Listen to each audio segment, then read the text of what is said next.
65,000 people প্রত্যেক বছর আসতো। এই তাদের জন্য কাইন্ড অফ এন্ট্রি লেভেলের যে পজিশনগুলোর জন্য এতগুলো টাকা কতগুলো কোম্পানি দিতে রাজি থাকবে? মনোবল ভাঙবে, আমেরিকাতে আসার জন্য যে আগ্রহ মানুষের কমে যাবে। রাজনৈতিক আশ্রয়ের মাধ্যমে গ্রিন কার্ড পাওয়া ব্যক্তিদের ক্ষেত্রে সিটিজেনশিপ পরীক্ষার ক্ষেত্রে কি পাবলিক চার্জ বিষয়টি প্রযোজ্য হবে? জাজ ফায়ার্ড হয়েছেন, সেটি কোন অবস্থাতে মানে ছিল তখন, তার ভিত্তিতে হয়তো পরবর্তী যে ইমিগ্রেশন জাজ সিদ্ধান্ত নেবে। ভিসা পাওয়ার ক্ষেত্রে শুধুমাত্র যে সমস্ত কাগজপত্র আপনার ডকুমেন্টারিলি আপনি যে এলিজিবল হলেই যে হবে তা না। H1B ভিসার ওয়ার্কারদের, বিশেষ করে যারা আমাদের আমেরিকাতে স্টুডেন্ট ভিসাতে যারা আসেন, তারা ওপিটি নেন, পরবর্তীতে H1Bতে কনভার্ট করার চেষ্টা করেন।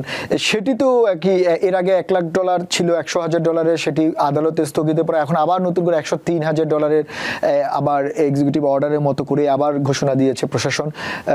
মানে বুঝাই যাচ্ছে প্রশাসন পিছপা হচ্ছে না, তারা যে কোনোভাবেই হোক বারবার এই অভিবাসনের এই ব্যাপারগুলোকে সংকুচিত করার যত রকমের টুলস আছে সবগুলো ব্যবহার করছে। তো সেক্ষেত্রে H1B ভিসার ক্ষেত্রে এই যে নতুন করে যে প্রায় $1,00,000 উপরে ফি নির্ধারণ করা, এতে করে যারা ছাত্রছাত্রী রয়েছেন তাদের আসলে কেমন ইম্প্যাক্ট হবে, এবং এটা যদি কার্যকর হয় তাহলে তো আরো একটা বড় কমিউনিটি এবার খুব সমস্যা পড়তে পারে। আপনি কি মনে করছেন?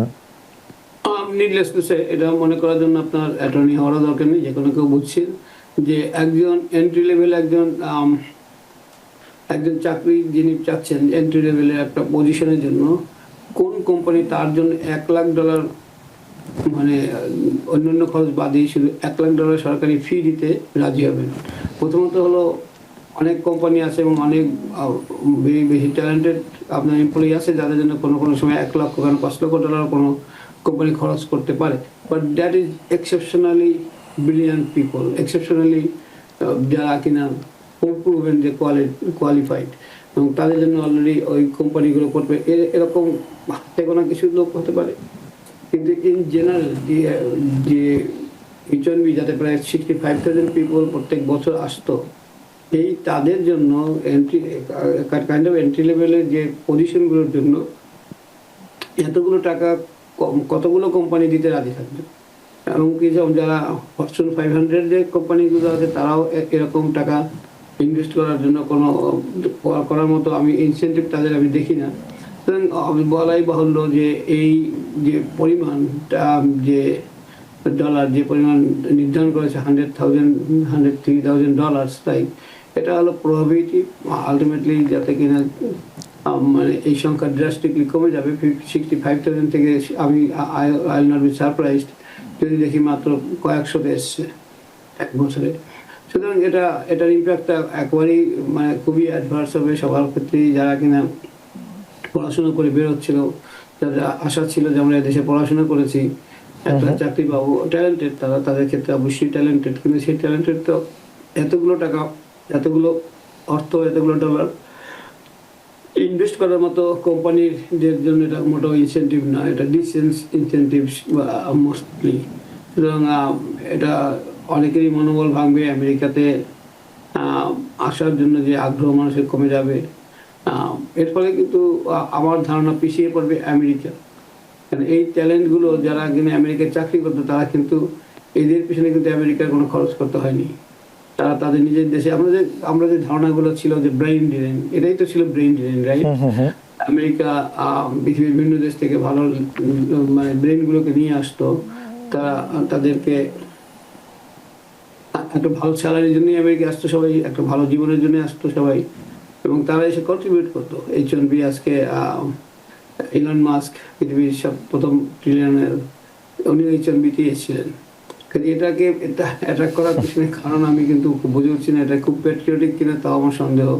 কাজে আমরা এইসব ট্যালেন্টেড লোকগুলোকে পাচ্ছিলাম যাদের পিছনে আমাদের কোনো খরচই নেই, তারা এসে কাজ করতো, কাজ করে আমাদের সম্পদ বাড়াতো এবং তার থেকে তাদের আমরা বেতন দিতাম। এই তো কথা, সহজ কথা। কোনো কোম্পানি তো তাদের যাদেরকে এমপ্লয় করে তাদের কাছ থেকে তার চেয়ে অনেক বেশি যদি ইনকাম নাই তাদেরকে তো এমপ্লয়মেন্ট দেবে না।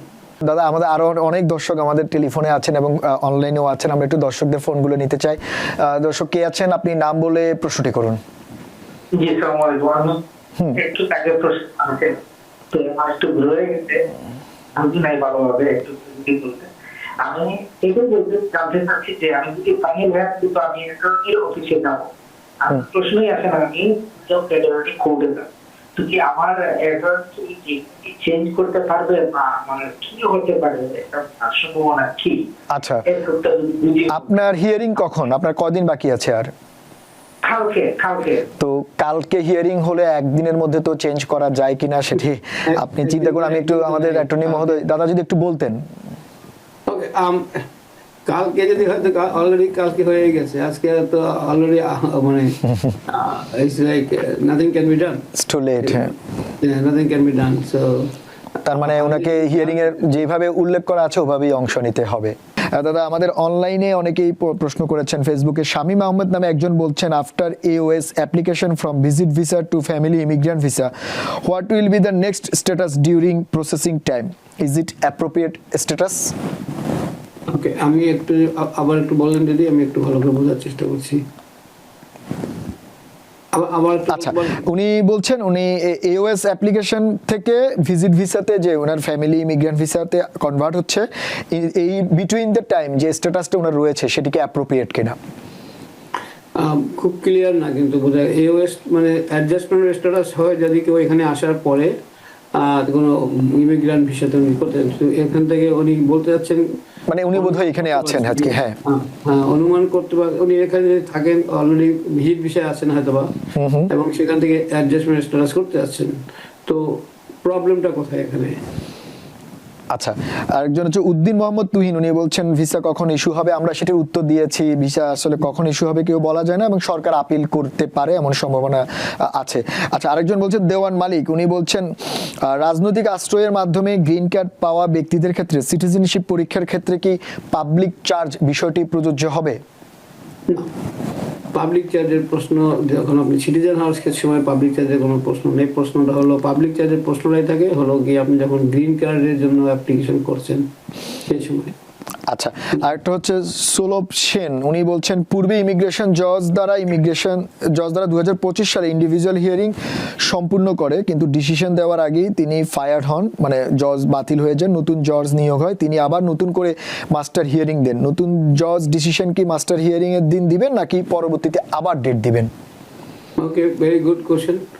এটা হলো প্র্যাকটিক্যাল কোশ্চেন। সবচেয়ে বড় ঘটনা হলো 2025 এবং 2026-এর মধ্যে কোনো পার্থক্য আছে কিনা, মানে পরিস্থিতি যা যেটা করতে পারেন, অনেকগুলোই করতে পারেন। সাধারণত ইন্ডিভিজুয়াল হিয়ারিংয়ের যদি আপনার পুরোপুরি হিয়ারিং হয়ে যে থাকে, ইউজুয়ালি যারা যেটা করেন সেটাকে রেকর্ড শুনে তারা একটা মতামত দেন, বা আগের যিনি যে কথা বলে গেছিলেন অনেক সময় যারা বলেন যে আমি ইন ফেভার আমি যেতে চাই, সুতরাং পরবর্তী যা বাধ্য নয় যে উনি যে আগের যা মনে করেছিলেন সেটা করতে, কিন্তু ইউজুয়ালি তারা সেটাকে রেসপেক্ট করেন।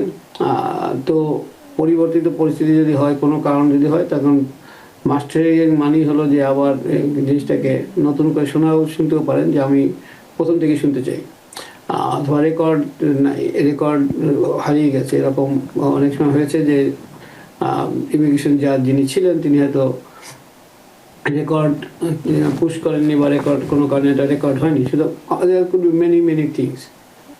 সুতরাং আপনার যদি একবার হিয়ারিং ইন্ডিভিজুয়াল হিয়ারিংয়ের দিন ইন্ডিভিজুয়াল হিয়ারিং না হয়ে থাকে এবং পরবর্তী মাস্টার হিয়ারিং পড়ার পিছনে অনেকগুলো কারণ থাকতে পারে। তো এক্সাক্ট কী কারণ সেটা আপনি অবশ্যই আমাকে এখানে বলতে পারবেন না, তবে আপনার লয়ারের সাথে কথা বলে বুঝতে পারবেন যে কারণটা মোটামুটি বোঝা যেতে পারে। যিনি জাজ ফায়ার্ড হয়েছেন সেটি কোন অবস্থাতে মানে ছিল তখন, তার ভিত্তিতে হয়তো পরবর্তী যে ইমিগ্রেশন জাজ সিদ্ধান্ত নেবেন। ধন্যবাদ। আচ্ছা, আরেকজন হচ্ছে ফারহানা রহমান সুমা, উনি জানতে চেয়েছেন ওনার প্যারেন্টসের ইন্টারভিউ হয়েছে ফেব্রুয়ারি 20 তারিখে, সব ঠিক আছে বলেছে, উনি কি ভিসা পাবেন? Okay, that is a good question. I am sorry যে এটা আমরা কোনো অ্যান্সার দেওয়া কোনো মুশকিল। আপনার এতক্ষণ যারা শুনেছেন বা আগেও পরে যারা সবসময় শুনে থাকেন যে uncertainty is there always. Visa পাওয়ার ক্ষেত্রে শুধুমাত্র যে সমস্ত কাগজপত্র আপনার ডকুমেন্টারিলি আপনি যে এলিজিবল হলেই যে হবে তা না, তারপরেও তাকে একটার পর একটা বাধা আছে। প্রথম বাধা যদি আমরা অতিক্রম করি যে 75টা দেশের উপর থেকে যে ভিসা রেস্ট্রিকশন উঠে যদি যায়, যেটা পুরোপুরি, তাহলে একটা গেল।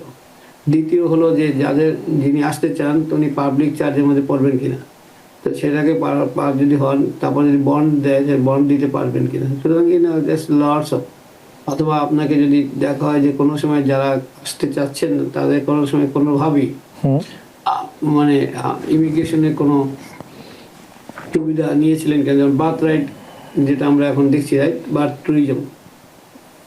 ট্যুরিজম যে আইনটা করা হচ্ছে, যদি এরকম দেখা যায় যে সে কোনো এক সময় যিনি অ্যাপ্লাই করছেন তিনি এখানে উনি যখন এসেছিলেন তখন তার সেই সন্তান, এবং উনি এখন সিটিজেন হয়ে তার জন্য অ্যাপ্লাই করছেন মায়ের জন্য, তো সেই আমি এখানে বলছি যে যখন আপনি জিজ্ঞেস করেন পাবো কিনা, আমি বলি এতগুলো ফ্যাক্টর জড়িত, এর মধ্যে কোনটা আপনার জন্য প্রযোজ্য বলা মুশকিল, তবে এতগুলো জানা থাকলে আপনি নিজেই জানবেন যে সম্ভাবনা কতখানি আছে। আচ্ছা আচ্ছা দাদা, আরেকজন দর্শক জানতে চেয়েছেন, হাসান, যে একসাথে যদি অনেক মানে আপনার কয়েকজন মানে হিয়ারিং একই দিন হয়, সেক্ষেত্রে আপনারা যারা অ্যাটর্নিরা আছেন আপনারা কিভাবে সেটি ম্যানেজ করেন? গুড, আপনি আমাদের পক্ষে কথা বলছেন। আমাদের জন্য সবচেয়ে কঠিন, আমাদের জন্য সবচেয়ে কঠিন। আমরা এক জায়গা থেকে আরেক জায়গায় আমাদের যেতে হয়, অবশ্যই উই নিড হেল্প। আমাদের অন্য লয়ারদের আমরাকে হেল্প নিতে হয়। সব লয়ার সব দিনই তার ব্যস্ত থাকেন না তার নিজের কেস নিয়ে, সুতরাং we take help from other. এখন আমাদেরকে অনেক সময় এই হেল্প নিতেই হয়। তো there are other lawyers that who work for different firms, so usually take help from them, অথবা নিজেদের যদি আরও কেউ থাকে সেদের কাছ থেকে নেই। কাজে যাদের আমাদেরকে হায়ার করলে আমাদের কেউ আনরিপ্রেজেন্টেড যেতে পারে না, সুতরাং we have to do what ever we have to do.